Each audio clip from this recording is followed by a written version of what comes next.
What do you think? Oh, man. He's the real deal. At first, I wasn't sure, but the guy's earning respect. He's bringing the fun back. 62 to go, and they come to the line. Oh, look at, oh no! Oh, he spun the tires and then spinning into the walls. The NASCAR garage is exploding with heated debates and passionate opinions about one of the most controversial figures to ever step foot on a racetrack. Cletus McFarland, the YouTube sensation who built his empire on burnout videos and wild stunts, has shocked the racing establishment by making the unprecedented leap from digital entertainment to professional stock car racing. But what do NASCAR's biggest names really think about this bold transition?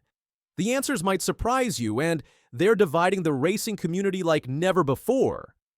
When Cletus McFarland first announced his NASCAR ambitions, many dismissed it as another publicity stunt. After all, this was the same guy who made his name with outrageous car builds and epic burnout contests at his Freedom Factory. But when he showed up at Daytona International Speedway for his ARCA Menard Series debut, driving the number 30 Ford for Reddy Jones Racing, it became clear this wasn't just a one-off appearance, this was a serious commitment to legitimate racing.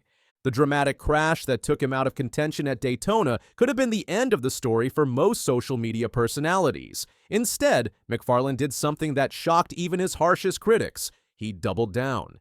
He studied race footage obsessively, analyzed his mistakes, and began seeking advice from veteran drivers who had spent decades mastering the craft he was attempting to learn. Kenny Wallace, a NASCAR veteran with decades of experience, didn't hold back when addressing McFarland's early struggles. Wallace specifically called out McFarland's unauthorized in-car camera setup and safety gear irregularities, making it clear that NASCAR isn't a place where you can freestyle your way through the rules. You don't just show up and freestyle your way through, he warned. There are lives on the line. For Wallace, this wasn't about gatekeeping the sport or preventing new talent from entering NASCAR. It was about fundamental safety and respect for the dangerous nature of stock car racing. His critique struck a nerve throughout the racing community, but it also served as a pivotal moment that would reshape how McFarland approached his racing ambitions. The turning point came when McFarland responded to Wallace's criticism not with defiance or arrogance, but with genuine humility. Get loose on the restart. So I felt like an idiot, and I apologize to who I hit there. That sucks, but we ended up, what, P9? McFarland admitted in subsequent interviews, acknowledging that NASCAR represented a completely different challenge than anything he'd faced before. This honest self-reflection began to change perceptions among racing insiders who had initially dismissed him as just another attention-seeking influencer. Greg Biffle, the former Cup Series driver known for his analytical approach to racing, stepped forward to offer mentorship to McFarland after his Charlotte race. This was a significant moment, a seasoned professional with 19 Cup Series victories taking time to guide a YouTube personality through the complexities of stock car racing. Biffle helped break down McFarland's performance, offering crucial insights on everything from track positioning to pit road communication. The mentorship from Biffle represented more than just technical guidance. It was a symbolic passing of the torch, showing that established NASCAR figures were willing to embrace McFarland's journey if he demonstrated genuine commitment to learning and improving.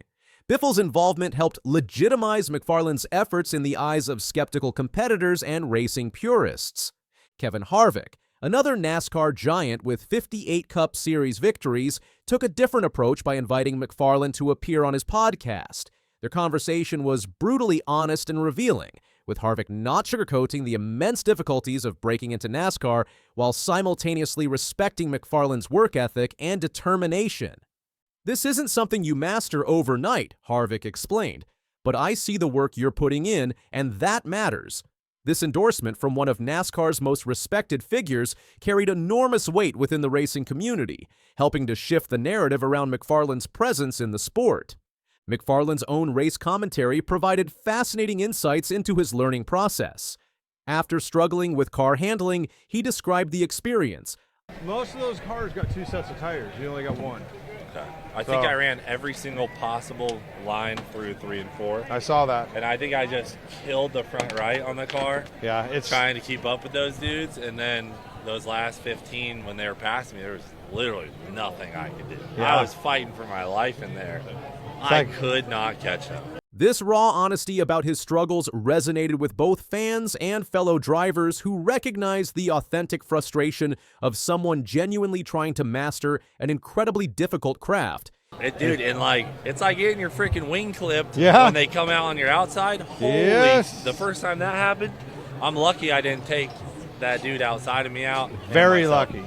Very lucky. Like, I've never felt a car go from hook to so free so fast. His description of the aerodynamic challenges, it's like getting your freaking wing flipped when they come out on your outside, showed he was beginning to understand the complex physics involved in stock car racing. Throughout the wider NASCAR community, opinions remained sharply divided. Supporters saw McFarland as a crucial gateway for younger, digital native audiences to discover the excitement of stock car racing. Critics, however, raised valid concerns about safety and competitive integrity. Was it responsible to allow influencers into a sport where one mistake could have catastrophic consequences? Were teams taking unnecessary risks for social media clout instead of focusing on genuine competitiveness? These questions extended beyond McFarland himself to what his presence represented for the future direction of motorsports. To his credit, McFarland didn't dodge any of the criticism or controversy surrounding his transition. He publicly acknowledged his mistakes, including the rules violations that had drawn Wallace's criticism. "I want to start out by apologizing to the team that I took out," McFarland told Fox Sports after one particularly difficult race. "I think it was several cars. I just feel terrible. Every time I go racing, I don't want to get taken out. I felt it. It sucks."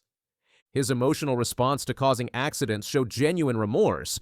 "I've been sent home, and I made a complete rookie maneuver on the restart. I zigged, and then I zagged, and then she was blowing my door off. And on the zag, I hit her and put her in the wall. I feel terrible about it. I know those guys work hard to be out here. It sucks to send them home." Behind the scenes, McFarland began implementing comprehensive changes to his racing program. He expanded his team, added a veteran crew chief, and started attending closed-door strategy sessions with experienced drivers. He even began shadowing races he wasn't competing in, simply to absorb the rhythm of pit calls and green flag tactics.